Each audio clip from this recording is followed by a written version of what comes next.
Well, the Crosse County judge rules today evidence in a homicide case can be presented at trial. Eric Sackett is accused of killing Erin Samvalai, who was first reported missing last June. Her body was later found in a Vernon County lake. News 8's Mal Meyer is at the courthouse tonight with what evidence the defense was trying to get thrown out. Mal? Yeah, good evening, Mike. You might remember that Erin Samvalai was first reported early last June after family members were unable to contact her. Through conversations with Eric Sackett and others, investigators found that he had not been truthful about when and where he last saw her. According to the criminal complaint, evidence found at his home, cell phone records, and a possible motive connect him to the crime.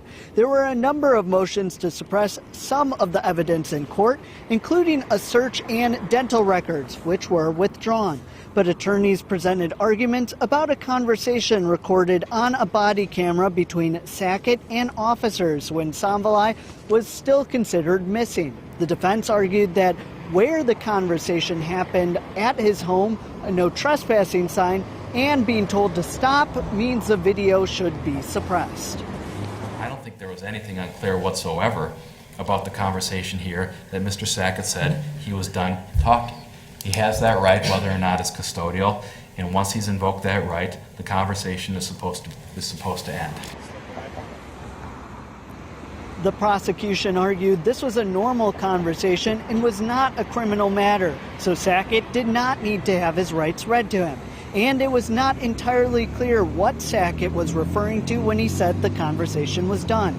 Judge Levine said Sackett did go inside the home and returned to talk to the officers, so he could have left at any time. And officers were never told directly to leave. I don't think it's a question of whether it rises to the level of an assertion, clear assertion. Was that his intention to assert his Fifth Amendment right? I don't think the evidence supports that at all. In fact, I think it was just a desire not to be recorded.